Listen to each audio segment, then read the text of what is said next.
Okay, here we go. Do you want to introduce the show? I don't know how.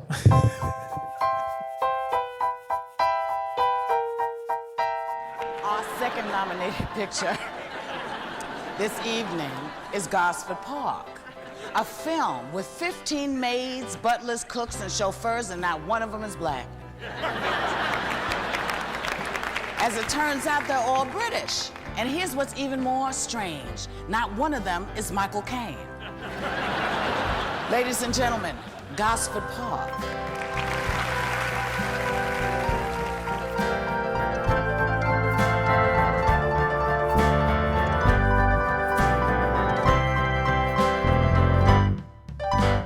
Let the movie speak.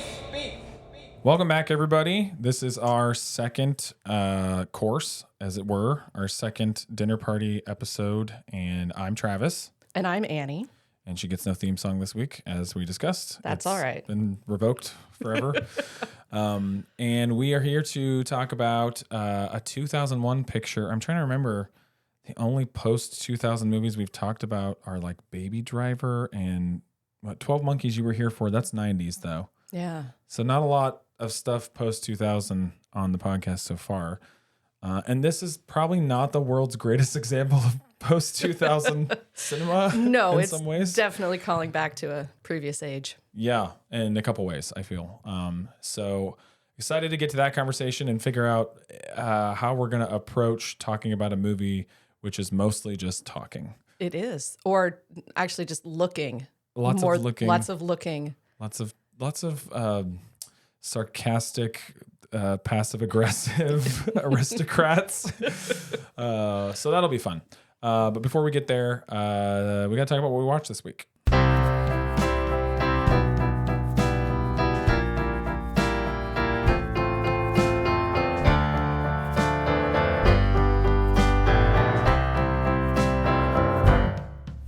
Okay, I usually throw this to not me, but I'm going to go first today. Did I go first last time? No, I didn't. you didn't. No, go first. Okay, I'm going to go first. Take it. Here I go. I was able over the weekend to go to the movies and see something that I think you probably have less interest in than anyone in the known universe. Yeah, you've told me the title, and I thought that's not something I'm gonna watch. Yes. I do remember I think we were watching the Oscars this year, actually, and the star of this movie was presenting an award. I don't even know who stars in this movie. Well, she walked out and you said she looks like a human who's been generated by AI. Oh, Do you remember who it is now? Anya Taylor-Joy. That's the one. Yeah, I mean, with all respect, she's not real. Yeah. She's kind of a dull person. We just wished we looked like her. No, I don't. I kind of do. Okay. I wish you looked like her. Okay, now you're just gross. I'm just kidding. No, I saw Furiosa, a Mad Max saga. And this is like the big follow-up to what was a kind of surprise hit movie for George Miller. George Miller is one of those guys who like makes a lot of well-loved movies, but he also sometimes just makes a movie like every 12 years. Mostly because he's an insane person and the way his movies are made are impossible, super expensive. He likes to do everything as possible practically in camera. And it's just like he's very hard to work for and work with, but his products kind of speak for themselves. So the original Mad Max movies and things like that. Mad Max Fury Road got nominated for like double digits Oscars and like was critically beloved, and that was not expected, right? This is like this crazy post-apocalyptic action thriller, but it's kind of undeniably an incredibly made movie. That being said, I saw it not in theaters, but shortly after it came out. I think this was an era where my dad was still getting Netflix DVDs in the mail. Wow. Which is pretty late for that. Yeah. But I think he was, and he rented Mad Max Fury Road, and I just sat there and watched it going like, everybody loves this.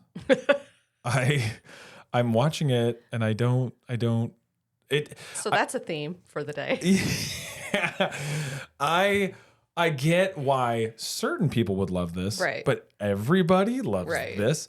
So anyway, I went and saw Furiosa because it's what was out. That looked kind of interesting. And I had like the same reaction. Like, it's well made, and it's just not the thing about world building. And I could say the same thing about Dune, which is very popular right now too, is even if it's a well-built world, you got to love the world in order to spend these Right. extended run times and like give that much of your time and energy over and then like walk away feeling satisfied.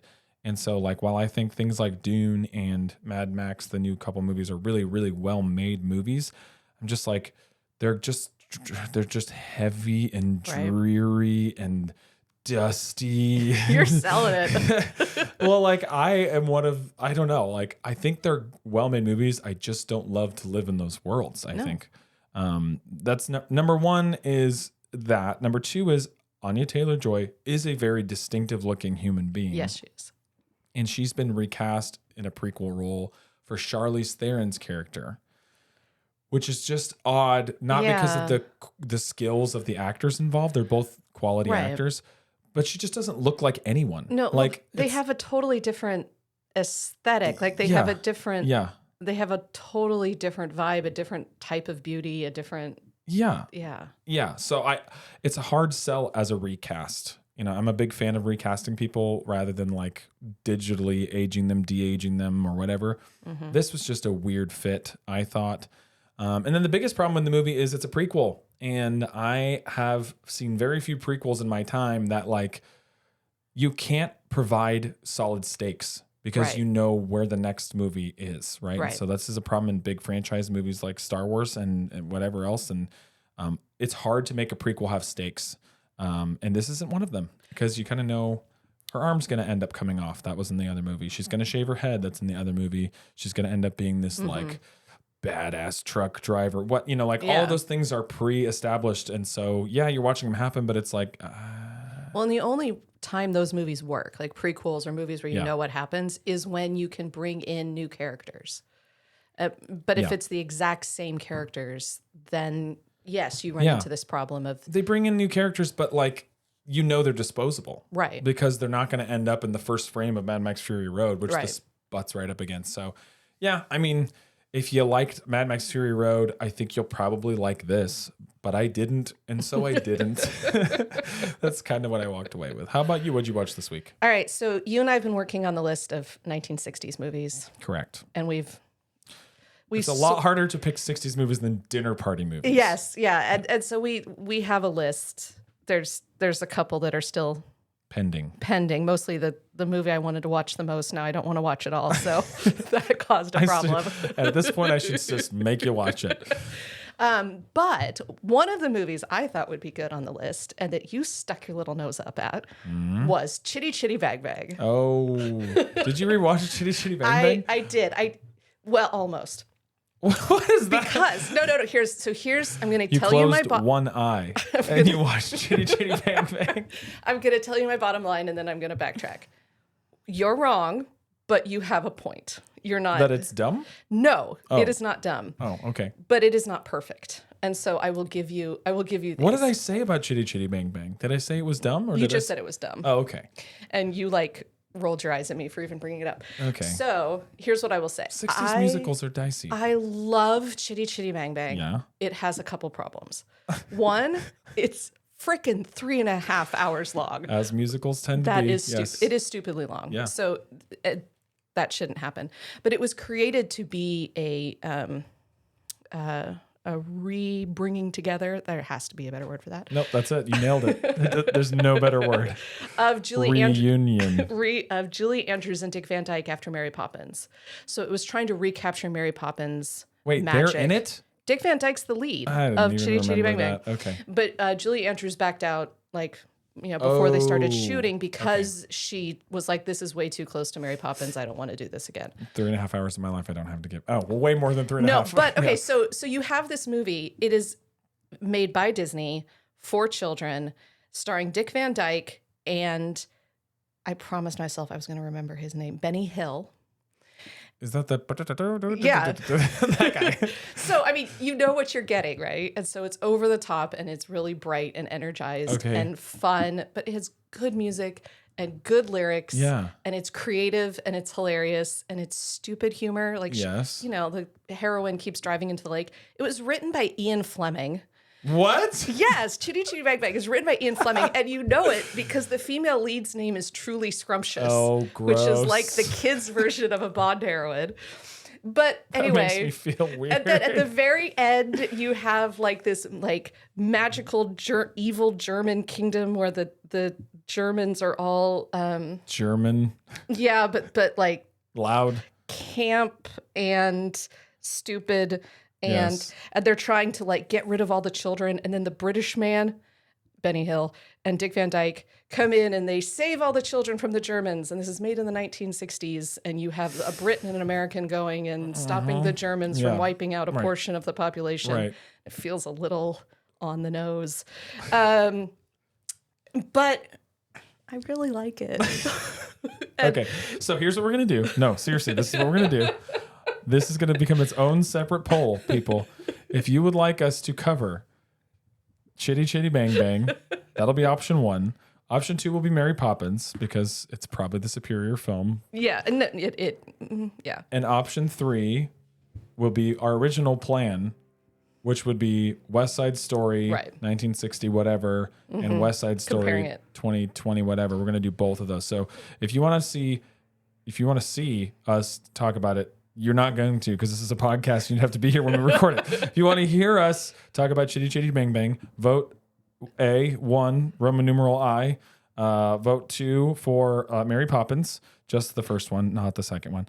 And then number 3, C, Roman numeral 3. I don't know. I'm just listening to you do this. If you want us to do the West Side Stories, I still maintain my memory of Chitty Chitty Bang Bang is that it's very dumb. But but it's like joyously dumb. Okay. Like the point is the dumbness. Okay. But I will give you right now, it's an hour too long.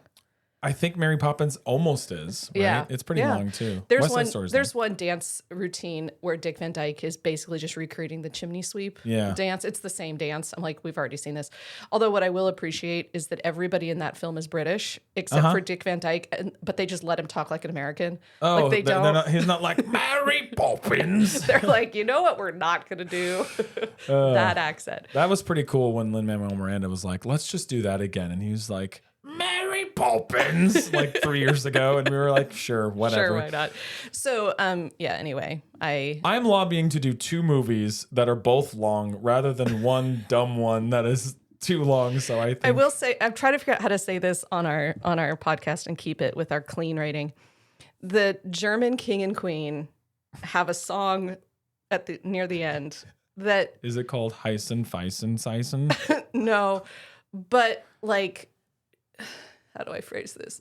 She's in her underthings. Now it's a Disney movie, so she's well covered. Like bloomers and such? Yeah. Bloomers and such. But there's way too much lacing. And she thinks that this is a lovey song, that they're singing about how much they love each other, and he's trying to kill her. Cool. And this sounds like Gosford Park. I'm just going to say that one song needs to go away. Okay. But anyway, I like it. I like Chitty Chitty Bang Bang. Again, let me go over these things one more time. No, Vote option 1, A Chitty Chitty Bang Bang. Bang. 1 or Roman numeral I. Okay. Speaking of under things, let's talk about our featured film. Gosford Park from 2001 and the intersection, which we're calling RSVPs. Sorry, I'm not usually late. Isn't this Parisian consomme a little thick? Imagine if we didn't bring the wine. We'd be shunned by society. Outcasts. Where's your wine? Calm down. The party's not for another 3 hours. Oh, good. That will give me time to add another coat of glaze to the ham. You wouldn't understand, but one fiasco dinner party can open wounds that may never heal. All right. So this is, Annie, for me, kind of a first-time watch. I think I started this when I was a teenager and didn't finish it because I got bored. Right. So this is the first time I've sat down and watched it all the way through. Not a first time watch for you, correct? It's my third time watching it. Okay, give me the date of each other time you watched it now. The first time I watched it would have been pretty close to its release date in 2001. Okay. I don't remember if I saw it in the theater or rented it soon after. And then I watched it a few years ago, maybe during a pandemic. Yeah, when you were watching everything British. Exactly. As we previously Yes. discussed. This is Technically comfort food. Yeah. And then Okay. this week. Okay, cool. So Gosford Park is a many Oscar-nominated film by director Robert Altman, who is super prolific. I'm weirdly unfamiliar. He's one of the more important directors that I've seen the least amount of his work from, and so I speak from a position of mostly ignorance. I definitely have watched MASH, and Me too. I don't know if I've seen anything else that You haven't seen Prairie Home Companion? We talked about it, but you haven't seen it? I have not seen this Okay. movie, but we All did. right. We talked about how your father. My looks- father looked like Garrison Keillor, and Yes. so I have that movie has a special place in my heart. But and I've listened to Prairie Home Companion many times. Yes. But anyway, so nominations for this movie, all the big ones: Best Picture, a couple supporting actress nominations for Helen Mirren and Maggie Smith. Director, art direction, costume design, and then the nomination and the win for Best Original Screenplay. So it was a heavy hitter on the critical circuit, on the awards circuit. It won the BAFTA, which is like the British Oscar. And then I always like to look at the Screen Actors Guild because they are actors voting on actors, Right. which is just, it's a different flavor of award. There's not as much weird campaigning and momentum. It's really just like, that performance deserves highlighting. And what I like about the SAG Awards is that they do the individual awards and then they do an ensemble cast award, which is perfect for a movie like this. And so it won the cast award, and then Helen Mirren won supporting actor. So I guess they don't do the gendered actor awards. I think that was well earned. Helen Mirren. Yeah. Yeah. I think she's her performance in this movie is pretty stellar. Yeah. And I mean, you won't hear me complaining about the acting in this movie. That's for sure. So, other interesting intro items. The script was written by Julian Fellows. And then there's a really interesting credit at the beginning, which just says based on an idea by Bob Balaban and Robert Altman, I believe. Yeah. And Bob Balaban's in the movie. And an executive producer. Yeah. So these three guys, basically, Balaban, Altman, and Fellows, they're the whole engine for the story. What are your, like, you're a British TV movie watcher all the time, but you are one of the few things you haven't immersed yourself in is Downton Abbey. Right? I know. Everyone thinks it's insane that I haven't because the one British show they've seen is Downton Abbey, and you're like, I've seen all the other ones. I don't need Downton Abbey. This is judged on a half an episode of Downton Abbey. So this, like, I am not speaking from true knowledge, but that half episode I watched, it didn't feel like a British show. It felt like an American drama set in England. Like the beats, the characters, the energy of it just seemed very American. And I was just like, no. What about this movie? Does this movie feel the same way to you? Because it basically is. I think this movie is much. Again, I'm speaking without having really watched. No, you're much speaking Downton as Abbey. a resident British person. But I feel like this one is interrogating that in a way that Downton Abbey didn't. So this is interrogating the not just class distinctions within British society, but then also the relationship between Americans and Brits, and like it's interrogating that relationship. Yeah. Okay. So a couple behind the scenes notes I found that I thought were interesting. This has every British person in it almost ever. And so we really have to like spend time on the cast, and I think a bit less time on the story because it's kind of a labyrinth of a story. And so much of this is just character development and building the so much of incredibly intricate relationships among all the people, which is just so intricate. Lovely. It's a lot. Anyway, I found a backstage note about the production. By her own admission, Dame, there's a few dames, and what is the Sir? Yeah, there's knighted people in this movie. Dame Kristen Scott Thomas, who plays like the wife of the guy, the lead. The she's the host. She's the hostess of the hunting shooting party. Yes. Was famously difficult on set while working on this movie. In an interview with a British newspaper in 2005, she said that, quote, "When I did Gosford Park with Robert Altman, apparently I was a complete nightmare. I was very imperious and completely foul and horrible, and I had no idea I was doing it at all. Actually, that's not entirely true. I did wonder why people were giving me sideways looks, and there would be this odd hush whenever I walked into a room. The only explanation I could come up with was that I was half in character the whole time. I was playing this woman who was difficult, and so I became difficult. But I did apologize to everyone afterwards." Yeah. Just like the most British answer. Well, I was going to say, we were talking recently about how the whole idea of going method seems to be much more a male actor tendency than a female. The crazy stories you hear are always dudes. Yeah, but this sounds like a little bit of like she little. accidentally went method on this one. I think she is consistently known as a more difficult person to work with. And so this isn't like, it wasn't like this movie made her difficult. Okay. But I also think this is so much different than when you hear like an American actor went cuckoo bananas, right? Mm-hmm.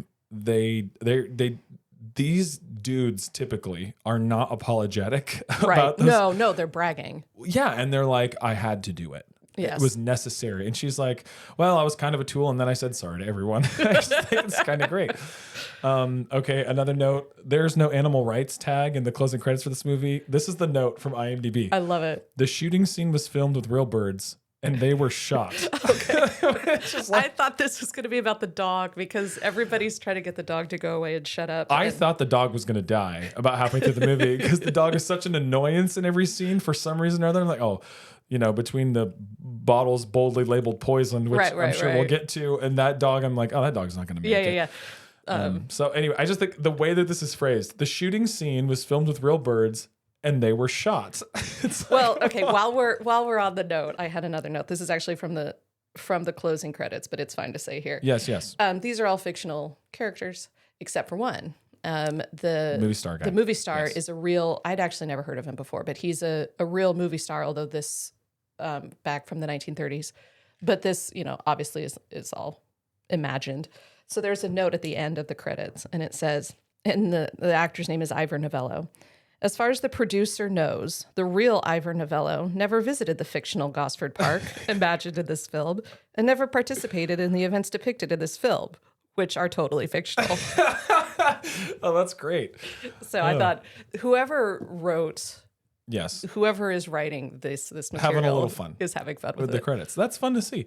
Okay, Kenneth Branagh, one of the only British people not in this movie. Yes. Also, as mentioned, Hugh Laurie's not in this movie. Hugh Laurie's not in this movie. Whoopi Goldberg mentioned that Michael Caine is not in this movie. Judi Dench, that's it though. That's Everyone it. Every else. other Brit is in it. Anyway, Kenneth Branagh was the first choice for Inspector Thompson, but had to that makes decline sense. due to scheduling conflict. I think his scheduling conflict was that he got into a time machine and had to be Poirot in 3 movies in about 20 years and had no time to do Gosford Park. I was impressed with Stephen Fry's depiction of the detective, which we can get to later. I love everything about Stephen Fry. Yeah. Have you ever watched QI? You've mentioned it to me, but I haven't gotten around to He it. hosted it for like 10 or 12 He'd years. be a great. He's just a great He is. presence. Okay, last note, which is sort of a technical one, which I think is interesting before we get into the movie itself, is Altman made a point to not use boom mics like is normally done on a set. He made everyone wear lavalier mics that they could have a pack and whatever and move around with, so that everybody could have that overlapping dialogue thing all the time, and you didn't have to repoint the microphone. And apparently he developed this technique during an earlier film, and that's going to come up because the way the movie works is just get all these people into the same place, put them in a room, and then listen to them for a long time. So this is a true dinner party movie because they eat dinner and breakfast, and it's a party. Nobody is having fun. Well, that's what we're gonna get into in the next section, in what we call What's Cooking. Crisp up those ducks. Drag those chickens. Slow them down just a little bit. We're a little ahead. Where are the apples? Still now? Do you still have them raw? Well, slice them up. Let's get them in the pan. Don't put too many onions in the sauce. What is this divine-looking amuse-bouche? If I tell you, I'm afraid you won't even try it. If everybody would please take your seats. Dinner is served. What do you think of Gosford Park, Annie? All right. I like this movie. Okay. I will acknowledge it is slow. Yeah. You don't watch when you're tired. Yeah. You know. But I think it is a director's movie. It's a director's movie and an actor's movie, but mostly a director's movie. Okay. Just with the sets and the shots and the I just think it's really gorgeously shot, which given that it's Robert Altman. Sure. Not a surprise. Does this play to your biases? That's I'm kind of probably a dumb question. Yeah. I mean, yes. I don't like. You like British things. You like murder mysteries. Yeah, I like murder mysteries. I like British things. I like subtlety. I like humor that is subtle. This is where we're gonna find the divide. You like subtlety. I appreciate subtlety. I like it when you have to pay attention to catch the thing. Sure. And lots of that in here. There is a lot overlapping microphones. Yes, I think that's the key. And a couple times I'm backing up to catch words that I can't quite hear. But do you do subtitles? Not this time. I thought about it once. I definitely did subtitles for this movie. Yeah. Mostly because I thought it was going to say character name : did not. Oh, wasn't helpful. No. I think there's some characters who you need to know who they are, and then there's like half the list you need to know who those people are, and then half the list sorta. Yeah. Kind of. I also think it has some really beautiful things to say about the human condition, but we can talk about that after the murder. Okay. Yeah. I mean, sure. I didn't love this movie. I don't think I'm predisposed to love this movie. I thought that while I was watching it. And I kept thinking, like, I have to get on this movie's wavelength. I have to just vibrate at the same frequency at this movie, which is a very slow frequency. Yes. Very deliberate frequency, a very British frequency. And I kept trying to do that and trying to be gracious. And I just think it is a murder mystery, but it doesn't prioritize the murder mystery as its main hook. No. It's almost like this movie should exist without the murder altogether. And it might make more sense tonally to me if it wasn't headed in that direction. And if we weren't so conditioned as people who look at stories structured like this and assume we're going to get the Agatha Christie 30 pages in, there's a dead body. Right. Or if you're watching a movie 15 or 20 minutes in, boom, there's a dead body, or maybe even faster than that.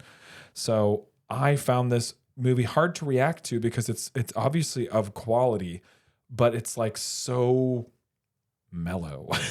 Well, subtle is one way of saying it, and I would say they're all freaking miserable people trapped in a building together, and I don't like anyone. Right. I there are very few moments where I'm like, oh, that person. I'm just ugh.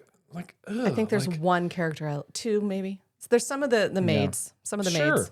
So go ahead. Well, we should talk about his upstairs downstairs movie. Right. You said that to me before we watched it, and I was like, I'm figuring out what you mean by that. Oh, in real time. So there is a show called Upstairs Downstairs. Do you know that the connection with this movie? No, but there have to be 500 of them. Well, there's one big one, which is the woman who plays Mrs. Croft. Okay. Who you find out lots about in the third act. Eileen Atkins. Yes. I believe she was the lead in that television show. Was she downstairs or upstairs in that show? I think she was downstairs. Okay. So the idea of an upstairs downstairs comedy, or they're not all comedies, a show, is they're always British. Yes. And it's the intrigue. Well, Downton Abbey is an upstairs downstairs show. Wouldn't know, haven't seen it. Well, I know from my half an episode. There you go. She knows all about it. The Titanic's in it, from what I hear. The Titanic is an upstairs downstairs to a certain extent. Upstairs out of the water, downstairs in the water. Sorry. No, but this it can't be too soon to joke about the Titanic. It's the social. Yeah. The social strata. No, it's about how. No. The haves and the have-nots. Right, and Thank how you. they interact. So they're Yes. in one sense, they're two separate worlds doing their own thing, Yes. but also they Rely on each They other. rely on each Yeah. other, and they are two intertwined systems. Yeah, and it's like a microcosm for the class system in Britain Right. throughout the ages. Right. That's one of my first notes is class stuff! Exclamation point. This is 1932. Correct. And so what we're actually seeing is that it's already falling apart because you kind of have three different categories of people upstairs. Yes. You have the people who are titled, people who have lords and ladies and all of that. But a couple of those people tend to be poor. So they're trying to marry wealthy, up-and-coming businessmen who have the money but not the titles. Yep. And then you have like people who want to become those wealthy businessmen Trying to climb the ladder. Trying to climb the ladder. And so you have these. It's more about business than heritage, and a lot of it's post World War I. A lot of the because it all fell apart in World War I. And those who did well during and through the war. Right. So these are like war hawks. These are guys who got the older generation are all people who got rich during the war, and then married women of the aristocracy in order to get the connection to heritage. Right. And so, and that's actually what Downton Abbey is about. It's about the collapse of the social system. And so what we're seeing here is a system that's already falling apart. Right. And it's about the dissolution of it, essentially. Yeah. Okay, so... happy things. Yeah, it's all real chipper. There's some funny stuff in this movie. My main contention as we go through this will be, I think you said you like subtlety. I guess I don't. I wish this movie was funnier most of the time. It is funny. Yeah. The things in it are funny in subtle ways and kind of very biting, very British. There were some very good lines. There's great line deliveries in this movie, but the script is not concerned with like being equal parts. It's not concerned. Oh, you know what that means? I actually don't, even though you've told me 3 times. Well, if you just heard our really high-tech timer that doesn't sound like an iPhone go off, that's because I decided I was going to time at a random point in this conversation. These are dinner party movies after all. They are. So we have to pause whatever we're talking about, which is of substance, which it totally was. We just have to answer the simple question. What do we think of the food in this movie? Does it look tasty? I want to eat the jam. There's jam. I want the jam. They spend a minute on that jam, There's too. There's a lot of talk about marmalade and jam. Yep. But yeah. Jam was a war food. It was. So what else? They get the Bloody Marys look kind of good in that scene. I hate Bloody Marys. I like Bloody Marys. I think they're good. No. It's like cold soup, but you drink it. Like gazpacho. Just have some gazpacho. The Bloody Marys look good. They eat. They talk about soup. They talk about because it's Britain, so they talk about soup a lot. He says, "Put more pepper in the soup. It's going to be cold." Don't know how that works. Oh, but no, the table that was set out for the brunch thing, the lunch that they were eating. I like the table setting outdoors. But you can't eat the flowers, Annie. I How's know, the food the look? Glassware. I don't know. Which they break. It's Britain in 1930s. The food was gross. Probably bad. It was terrible. Yeah, probably pretty bad. And when Bob Balaban insisted on being a vegetarian, like, amen. Yes. I'm sure he saved himself because I'm sorry, Britain, but your food is not gross. The best. No. Okay. I mean, certainly not in the 1930s. Well, that was how's the food? That was that segment that we just threw in there out of left field. Okay, here's what we need to do. This has a ginormous cast full of Brits and a couple Americans. I don't know if Ryan Phillippe is actually American or he is. Yeah, he's got to be, right? Okay. So we're gonna go through the cast list. We're gonna try to give a brief what you think you might need to know about that character. We're definitely not going to go through the whole story. Suffice it to say, everybody gets gathered for the weekend. It's a shooting party. They're going to stay overnight, shoot, chit chat, and talk it up and do what rich people do. Yeah, the country weekend, which is like a classic of British society. Yes. And then all these, there's lots of intertwined relationships and layers and stuff from the upstairs folks. And you find out through things that the upstairs and downstairs people are intertwined in some ways as well. That was not supposed to be suggested, but there you go. So starting at the top of the cast list, one of our Oscar-nominated actors, Maggie Smith as Constance Trentham, who is accompanied in the opening scene by her... Lady maid. I'm just going to say lady maid because it makes me happy. That sounds dumb. Lady maid, Kelly MacDonald as Mary McCracken. And the joke in the movie is that her last name is impossible to say. So she just calls me Mary. So she's just Mary. Yes. What do we need to know about Maggie Smith? She is the sister. No, Aunt. the aunt of. She's the grand dame. She's the matriarch, sort of. Aunt Constance. So she's here with her 3 nieces, who are all sisters to one another. Michael Gambon is the patriarch. He's married to one of her nieces. He's the big rich guy in but the movie. It's his house, right? He's the host. And he's probably not that different from her, not very different from her in age. Yes. He's old too. Yes. But of course she's the woman, so she gets referred to as like the old one more often. But she's a generation older. And so you think that she's kind of running the show, and then you find out that she's actually there to try to get more money, that she is financially dependent upon. At least secure her allowance. To her niece and the husband, the McCordles, who own this grand house.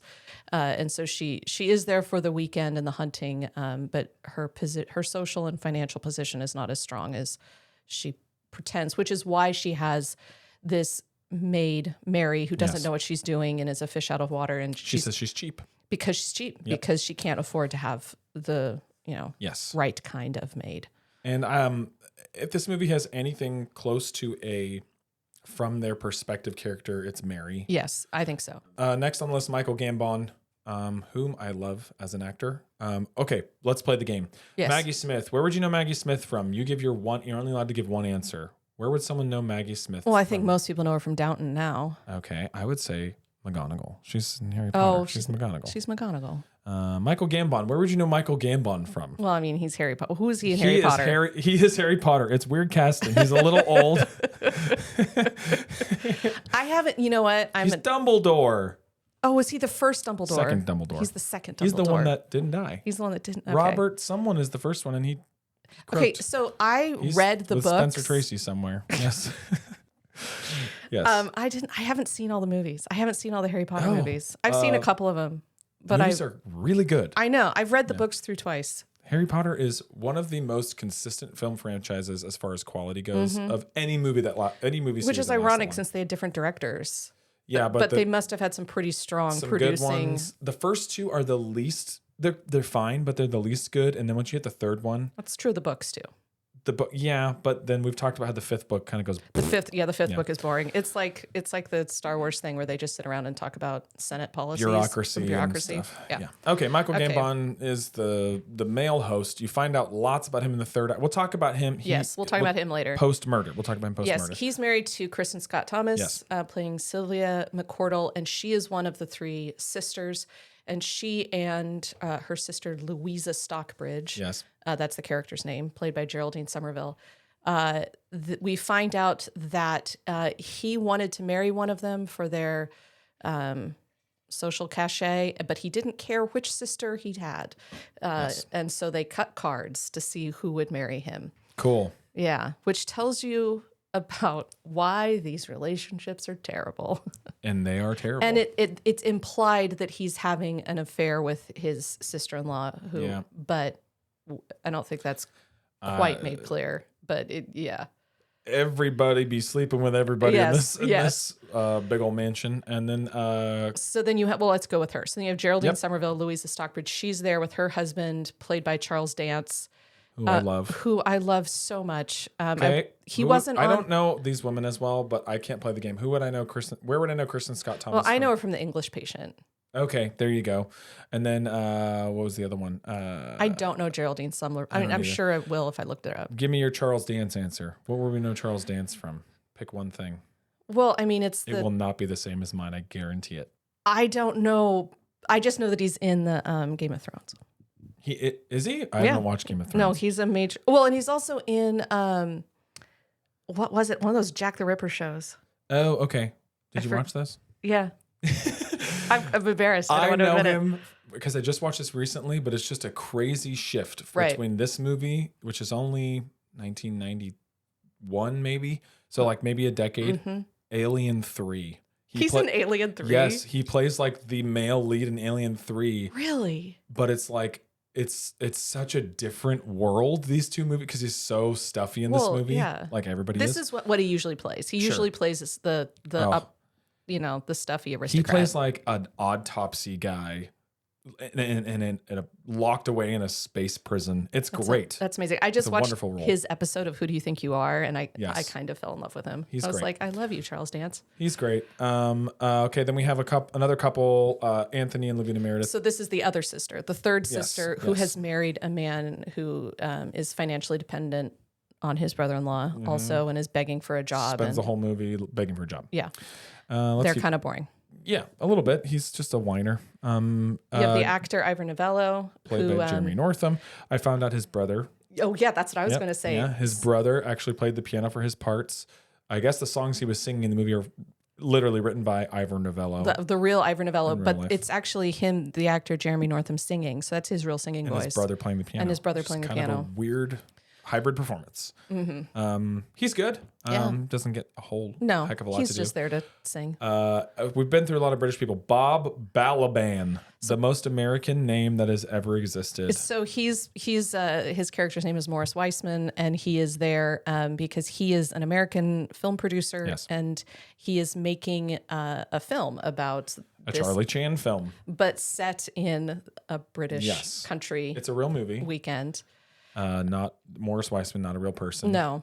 But And so Charlie Chan is a not aged well version of a Agatha Christie ripoff. Yes, You know, yes. basically, like if you took Agatha Christie and you made the inspector a horrible Asian stereotype, then you'd have Well, the Charlie Chan films. is that what Pink Panther's playing off of? Sure, but like it's different when you're like But it's taking itself seriously. a bumbling Frenchman versus a Right. obviously racist Asian. And, Yes. and whoever played Charlie Chan was not Asian in the Well, movies. so then Yes. so the Bob Balaban character is there because he's a producer and he's doing Correct. research on this culture. Yeah. And so he brings one of his actors with him, played by Ryan Philippe, who starts out pretending to be his valet. Yeah. And I hate him. Eh. He's so awful. And eventually he's just so bad at it. He gets, Everybody's awful in this movie, but he is, well, no, Michael Gambon sucks too. well, yeah. He's like Michael Gambon 25 years ago or Yeah, whatever. Like, so he's awful. But anyway, so he's there as an actor, and so it's kind of implied that he might be playing Charlie Chan. yeah. I mean, well, That- anyway, I it's do not gross. want to see that movie. So Yeah. he's this actor who starts out downstairs and ends up upstairs. Correct. Ryan Philippe, and he's awful. Just He sucks. yes, he's- the only other actors on the cast list of note before we get to the post-murder part of the Right. conversation, Stephen Fry shows up during post-murder section as Inspector Thompson, who he's terrible. He's the worst He's the- detective you've ever in seen a on wonderful screen. way. He's a it's terrible just detective. awful. But like that's part of the funniest part of this movie is That and Maggie Smith yes, got me most of the time. yeah. Okay, Clive Owen plays a character named Robert Parks who okay, I'll just get in one of my gripes about this movie.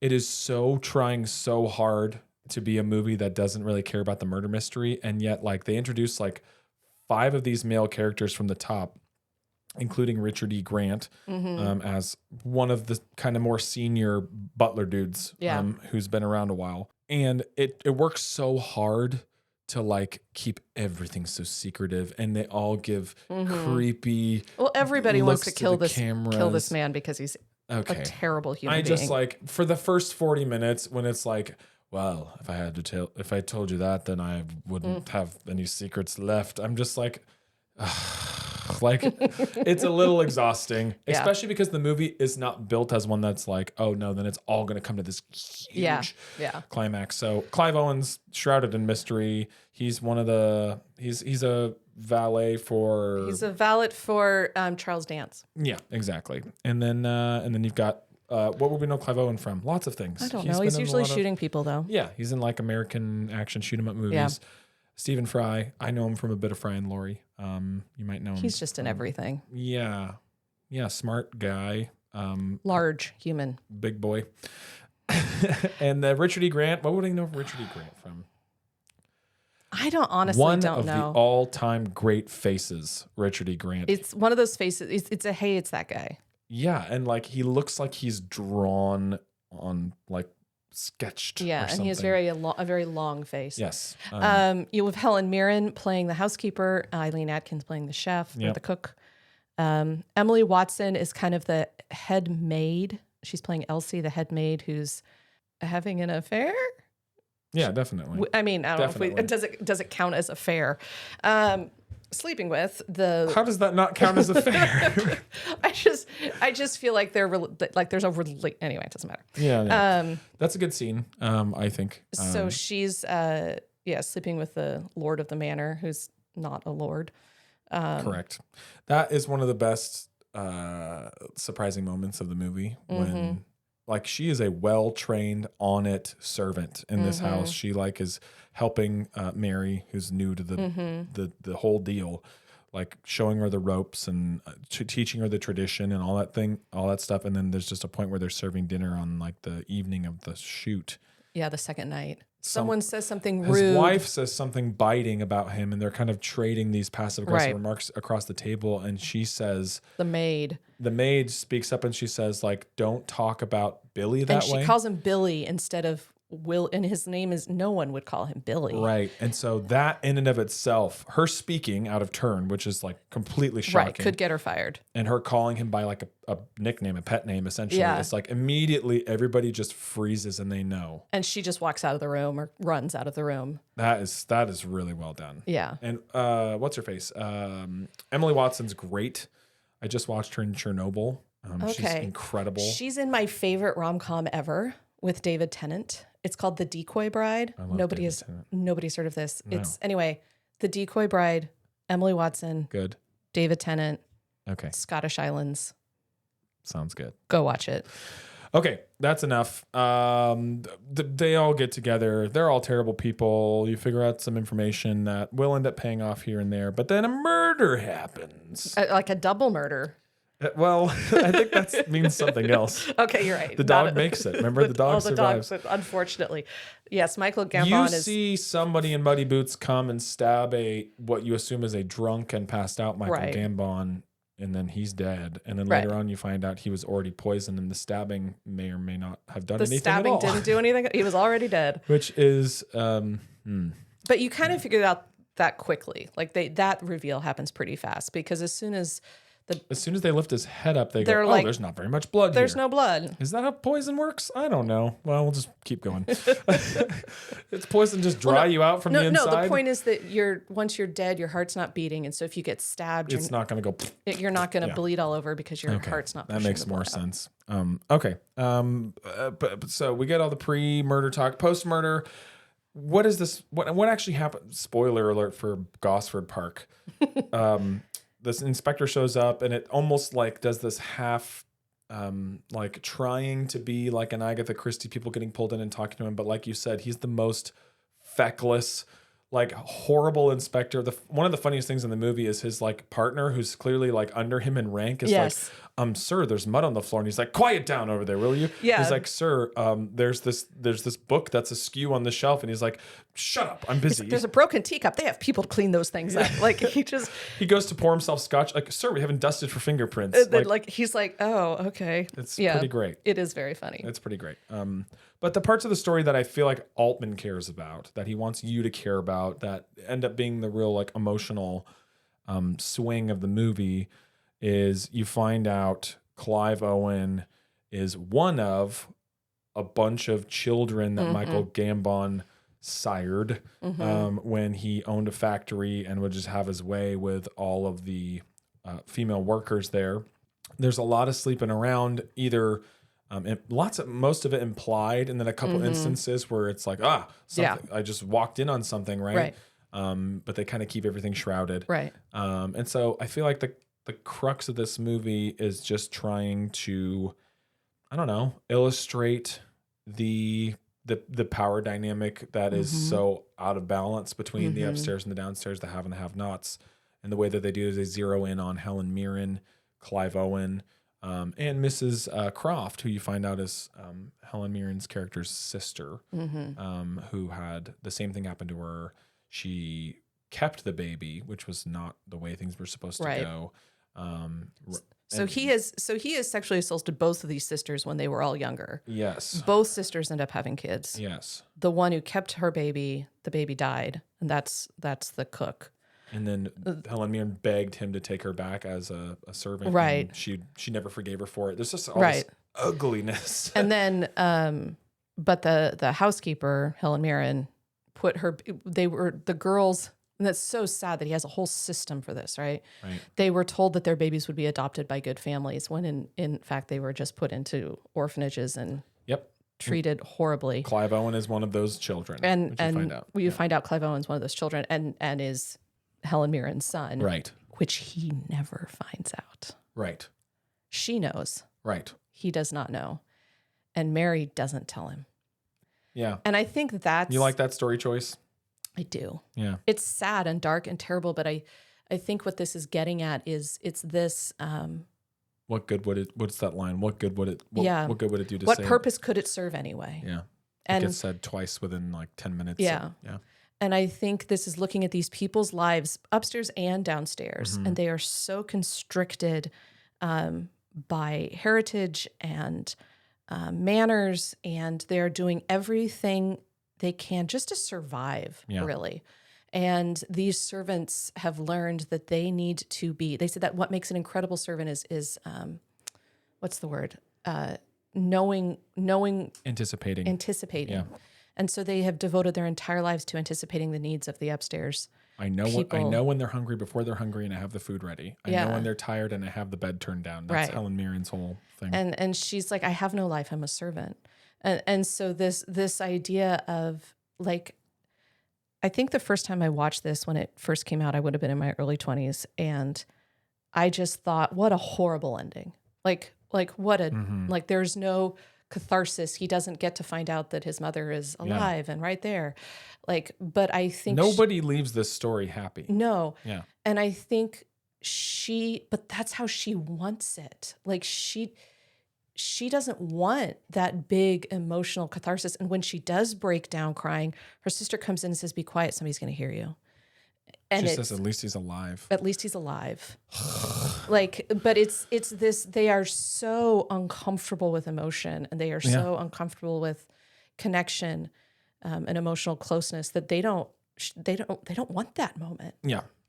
I think this movie does a really good job of exposing it just had to be true that living in a class system that was so, like, there was such a schism between, upper and lower, servant and master, and all those things, wealth and poverty. Like, there's a desensitizing, if you survive that, right, there's a desensitizing process that must take place. And so while I think, like, what Helen Mirren does is, it's not like, it's kind of tropey, honestly, like her killing for her son or whatever, her being the one to have implied she poisoned Michael Gambon so that her son could not get in trouble for killing him. Yeah. She killed him before he could. I don't know if that's how the law works, though. But well, I mean, he would. He stabbed him. Well, Britain at that point was like an automatic death sentence. Like if you killed someone, you died. Like end of story. And but if you went and stabbed a dead guy because you didn't know he was already dead, would they be like, you wouldn't die because you didn't commit murder? Right. But that's crazy. But that's all she can do, right? Like she sees what her son, who she hasn't seen since he was 2 hours old. Yeah.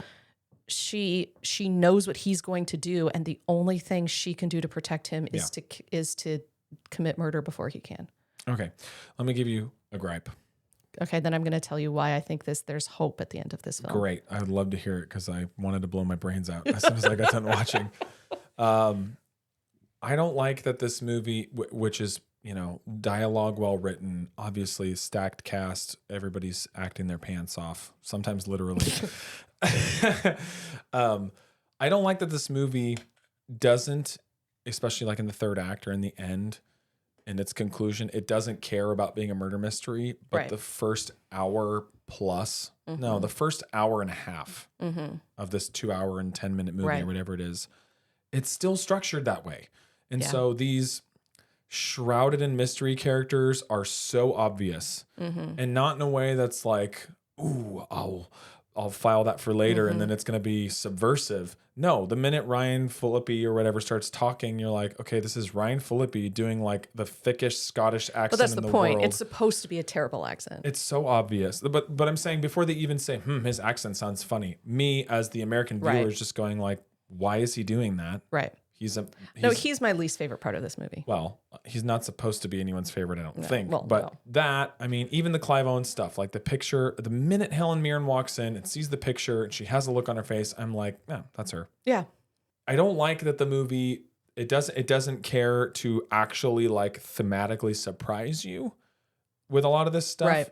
Right. It cares more about what these twists and turns mean for social commentary and for character development. Well, then, like, fine. Then just be a drama. You know what I mean? Right. Like, don't take an hour and a half to have the murder happen. Don't wind up for so long. Don't hide who that maid was sleeping with. Like, who cares? Like, the twists don't end up being this, like, rubber band that pulls and then snaps. So then, like, it does to me, someone who does not have a proclivity towards, I just want to live in this world, which you might have more of a proclivity towards. Right. I'm just like, is this investment going to pay off? And then in the end, it's like, oh, they all suck in some way. Like, I mean, Mary's the only character that is sympathetic in the movie. Well, I think there are shades of sympathy. Elsie is too, but she's a lot less perfect of a character. Right. Doesn't make her less sympathetic. Humans are imperfect, but like, I don't know, she's jaded, you know, in a way that Mary isn't, and so it's hard to be like, oh, I love her, because she's like, well, the world sucks and I might be screwed now. See you later. Yeah. You know, I think when we were setting up this dinner party set of movies, I don't remember. One of us brought this topic up. Maybe it was me. This movie up. I think it was me. Okay. And I was like, oh yeah, that's great. And then you said, it's a murder mystery, right? And I literally had to think about it. And I went, yeah, I guess. Because it is. I don't think the creators of this movie are really care about the murder, all that murder mystery stuff, all that stuff where you're like, it doesn't pay off. That's because they don't care. This is a character study. Totally. I think it is just a character study, or a many characters study. And that's all it is. I get that. But then don't put a knife on the guy's back on the poster and list all the names. Yeah. And don't structure it like the slowest version of Clue you've ever seen. Right. Which it is post that, you know. Yeah, for sure. Well, that's the thing though. Like, this is not adapted from some classic Agatha Christie thing, right? This is Bob Balaban, Robert Altman, and Julian Fellows. That dude. This is their brainchild. So it has to be looked at through the lens of post the influence of Agatha Christie, post any movie that already kind of tried and succeeded at doing this, whether it's in a zany way like Clue, or whether it's in a real meditative way like something like this. And in that regard, it's just like the packaging of it to me is setting it up for lots of people to be like, I don't like. I think it's a Robert Altman movie. Like, I think that's true. I think that's true. Because Prairie Home Companion was his last movie, and a lot of people didn't like it, and that's fine. But what they didn't like about it was they were like, what happened in this movie? It's the same thing. It's kind of meandering. It's a theater in Minnesota instead of a country house in England, but it's about putting 25 faces you recognize in the same space and then just letting them go. Yes. And I think that's what Robert Altman does. Okay, well, what do you like about it that we haven't talked about? Tell me about hope. There is hope. I got a couple more notes, but they're not hopeful. So I think kind of what I said earlier is this is about the disintegration of culture, heritage, this class system. It's falling apart. And at the end, you have Kristen Scott Thomas saying she goes, I may shut the house down. Well, I may sell the house. Well, you realize that means that the 50, 60 people she employs are all going to lose their jobs. Yep. And she's just like, I don't know, the house is kind of big for just me. I don't think I need it. And she's not giving 1 ounce of thought to the fact that she's an employer to all of these people. Yep. And when she sells the house, these are people who have been literally living under the same roof and eating at the same table for decades. They are they're the only family each other has at all. Yep. And it's all just gonna go away. But when Elsie has made that faux pas at dinner by calling William Gambon, Billy. Michael Gambon. William Gambon. William is his character name.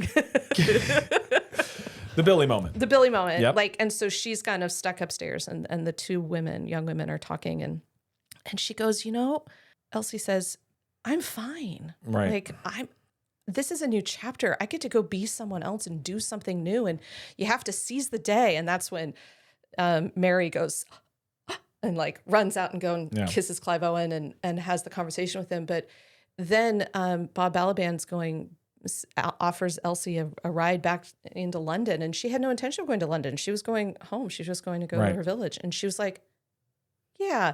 And so you see this younger generation. I'm gonna take the stolen dog to London. But like it's that I can get out of the system. Yeah. Like the system is falling apart, and for some people that is tragedy. Sure. And for some people that is a new dawn. And if you notice the weather at the beginning of the movie, it is dumping rain. Yep. And then at the end of the movie, it's a bright sun and the birds are chirping. So I think it is trying to say endings are also beginnings.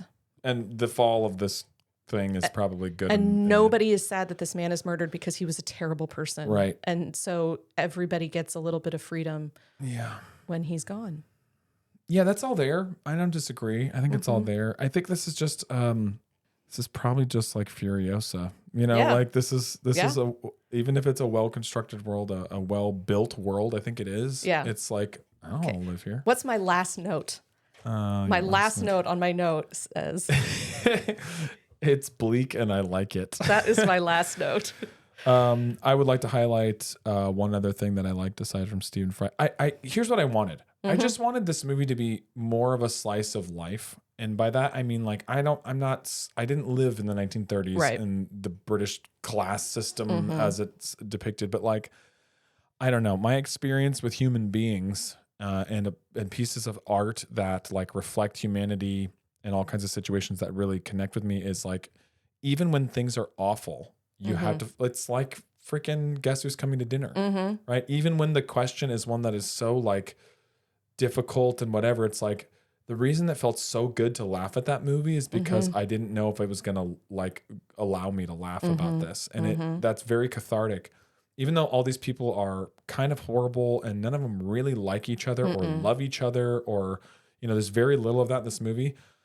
I just wanted levity. You know what I mean? Right. Like I wanted something to like press the pressure relief valve. And so the only times you get that for me, Stephen Fry and Maggie Smith, the whole time, like to be expected, just like a brilliant, like amazing. Every line she says is perfection. And the highlight of that to me is just when she's sitting down trying to play bridge and he won't stop playing the piano beautifully and singing beautifully. Which other people are really enjoying. The whole downstairs, everyone loves everybody loves everyone. it. And she's just like, oh, wow, his repertoire is rather large, isn't it?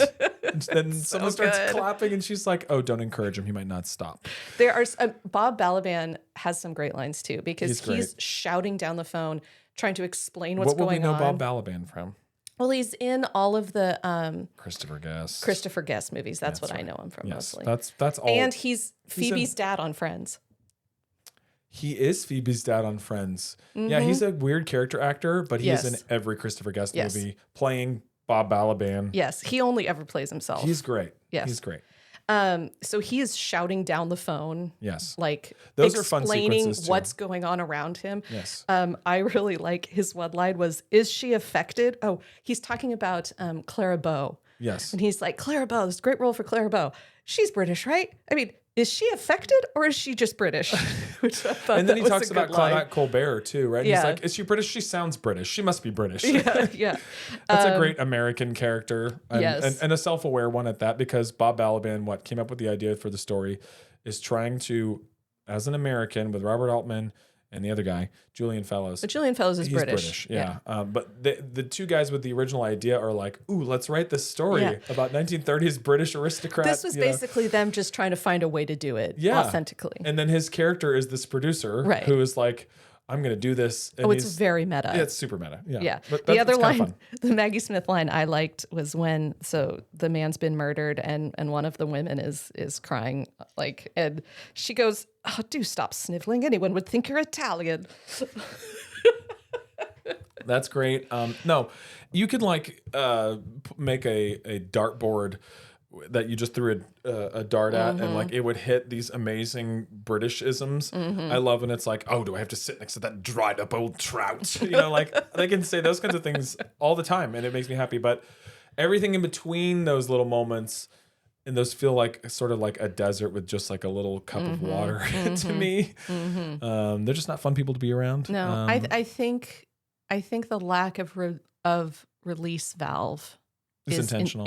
Yeah, I think that's. I think true. you're supposed to feel how much these people feel like they're in prison. Like it's a gilded cage. It's a beautiful prison, but you're supposed to feel trapped along with them. And it does, like, I'm not trying to say it has nothing to say. That's the name of the show. It has plenty to say about that class system and the real people that it fleshes out and are affected by it. I'm just like, I would rather a more genre-y movie get a couple points across in a sneaky way than to just like sit in the mire of this thing, which is what it's designed to do. I think it suffers from its marketing. I think it's one of you might be right, because I did the same thing the first time I saw it. I saw the movie poster and I go, ooh, that'll be fun. That'll be a fun Agatha Christie style. And no, it's not that at all. And it's not trying to be fun. And I don't think it's not that it's missing the mark. I don't think it's missed its mark. I don't think any of these creators have missed the mark, but I think the marketing promises something that it isn't. And we know plenty of movies that have done that. We do. Well, we got to wrap it up. I'm full, and we got to get to the last course, which is what we call just desserts. Bob, could you help the carnivore cut his meat? Wait, let's talk about the elephant not in the room. How do you take your caviar, sir? No caviar for me, thanks. Never did like it much. What have you been drinking, Herbert? Oh, you should ask Tom. He poured it. You weren't trying to poison me, were you? I drink your milkshake. Okay, we're going to kick off the wrap-up section with a segment we haven't done in a while, and we're going to do a little differently. Letterboxd Reviews. So this is a special edition of Bad Letterboxd Reviews because these are not just... I used to just give Justin random ones from just anything and everything, and he would have to react to them. Yes. These are all Gosford Park Letterboxd Reviews. Oh, I'm sure there's some awful ones. Yes. Well, some of these... I'm going to let you be the judge. I've already read them. I'm biased. These are Gosford Park Letterboxd Reviews. So this is by someone named Ethan. It's a 2.5-star review, and it says... Out of how many? 5. Okay. If you can keep all these stuffy white people straight for over 2 hours, then you're a more observant cinephile than I am. Yeah, I think he's shooting at the wrong goal. You don't need to do that. Yeah, I agree. Okay, this one's even better. 2 stars. This is a review by Hannah, and the review is too many characters. Not wrong.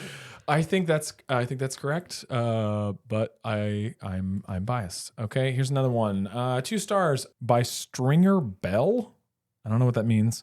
It's a character from The Wire, I think. Oh, am I making that up? I've never seen The Wire. I haven't either, but I still think I know that. Well, this is by Stringer Bell. And it says, tune in to a long and slow and dull episode of which pompous white person is talking. I can't make it out.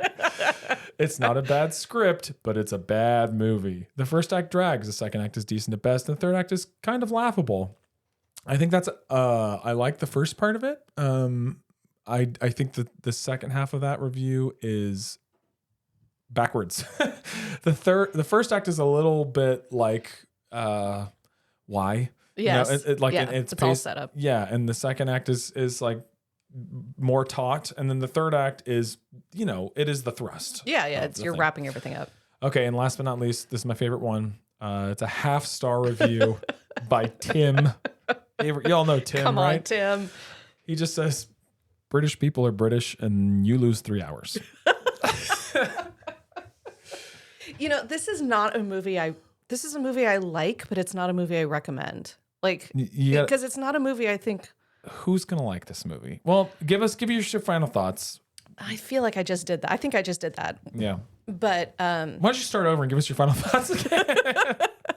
I don't know if I have any more thoughts on this. I I think this is, if you go into it knowing it's going to be a subtle character study. Yep. And it's going to be, you're looking at the scenery and the sets and, and you're nuance, right? Like if that's what nuance. That's the new T-shirt for this season. It's just nuance with an exclamation point. Like then I think you'll like it. Yeah. But if you go in looking for you see Stephen Fry's in it and you're like, this will be great. Well, we did this last week. To be fair, at the end of the record last week, we looked at the cast list and stuff just to remind ourselves what's coming up. And I was like, oh, Michael Gambon. I love Michael Gambon. Yes. Ooh, Stephen Fry. I love Stephen Fry. And I got all excited. Yeah. And then I watched the movie and I was like, yeah. Because it's all your favorite people being terrible people. Yeah. Yeah. That's what it is. I think if you go into it with correct expectations, you can enjoy it. And I think it's worth watching. Mm-hmm. I think people who like direction and like acting, yes. there's a lot to see here because there's excellent direction, excellent acting. Mm-hmm. But if you go in thinking it's going to be a romp, you are wrong. Yeah. I don't know. It's a tragedy. Yeah, I don't know what the expectations would have had to be set at for me to really like thoroughly enjoy this, because I like a tragedy, I like a drama. I don't mind a murder mystery. I'm not allergic to all things British, but something about this did not vibe with me, and that's just how it is sometimes. I think that makes you normal. I wasn't on this movie's wavelength. You say that, but then it's like everybody loved it when it came out. All the awards nominations. It made a ton of money. This was like a blockbuster movie. I'm looking at this now thinking like, this blockbuster does not exist ever again. Like what the heck movie comes out like this? I think it's British humor versus American humor. And I don't know, I might be making this up. I think that a generation ago, people Americans had a better ear for British humor. Mm-hmm. Because I think there is more funny going on in this than maybe than Tim understood. Well, I'm with Tim. Is this worth people's time? You said you didn't recommend it, so we got to say, is it worth your time? And how often would you rewatch it? Those are the questions. I think if you're a person who can like a slow, nuanced character study, if you're a person who enjoys catching the side eye and picking up on the tone and noticing how, the different social dynamics that are happening, if that's something that engages you, then watch this. If that sounds miserable, please don't. Just save yourself. How often would you rewatch it? Well, I've seen it 3 times. 3 times in 20 years. Yes. That sounds about right. Once every 7.5 years? Yeah, sounds about right. Yeah. Well, I like a character study, but I like a character study with about a quarter of the amount of characters in it. You have to just immediately give up on half of them. Yes, which is like stupid. Why and are some they of the all people here? you're giving up on are like Richard E. Grant and people. Yeah, who, Richard E. Grant, who again, one of the all-time faces, has like basically nothing to do with it. I mean, he spills coffee on a guy's crotch, which is fine because it's Ryan Phillippe. Right. So that's a really great. What's really great is when Maggie Smith gets the giggles right That's after. Pretty fun. That's fun. There's another really famous actor who we haven't even mentioned yet. So that's the other thing is like you see Charles Dance and you think he's going to be Derek Jacobi. We didn't even mention Derek Jacobi because he's Jennings. Yeah. Okay, and no, he's Probert. Oh, Probert. That's a terrible I'm name. sorry. He's Alan the valet. Bates is Jennings. He's the valet to Michael Gambon. Yeah. But like you see these very famous people and you think you're like, oh, and then they're not. Yeah. Like Charles Dance gets like 5 minutes. So I would say, no, I don't think this is worth your time. I think it's kind of a long movie. I think whatever it has to say, I'm sure you can find elsewhere. I don't think it's the only story movie that's ever said, hey, the British class system, maybe that whole thing wasn't such a great idea. You said that these are the same creators as Downton Abbey. Correct. And so this... Well, the Jeremy Burroughs? Julian Fellows. Geraldine Tiptoes. No, Julian Fellows. So you said that Downton Abbey was originally considered to be a sequel. A sequel. But then they moved it But then they made it a prequel, and then they kind of cut Titanic, ties, baby. except that it's Maggie Smith. They kept Maggie Smith. I don't know that she plays the same character. But she plays the same character. Sure. She's Maggie Smith, who has had the good fortune of looking 200 years old for about the last 40 years. It's working well for her. And so I guess if you liked Downton Abbey and you want to see the less soapy version, then... This is less soapy? Well, yeah, because less happens. I say, no, it's not worth your time. I don't feel like I need to rewatch it. That's fine. And we're done. Okay, so next time on the pod, we are going to be welcoming a guest. His name is Justin. Heard of him. He's a cool guy. Awesome. Looking forward to having Justin back for my dinner with Andre. You know, we said last time we ended the podcast by saying that the next movie was Dinner with Andre. Yes, and sometimes we lie. You should never take what we say. At the end of Vertigo, we said we'd be back in a week. Doing a list of mom's movies. So we're going to be here with Justin next time, talking about My Dinner with Andre. Which stars Wallace Shawn and Andre. And someone else. Named Andre. Bye. Let the movie speak. A murder in the middle of the night, a lot of guests for the weekend, everyone's a suspect, that sort of thing. How horrid. And who turns out to have done it? Oh, I couldn't tell you that. It would spoil it for you. Oh, but none of us will see it.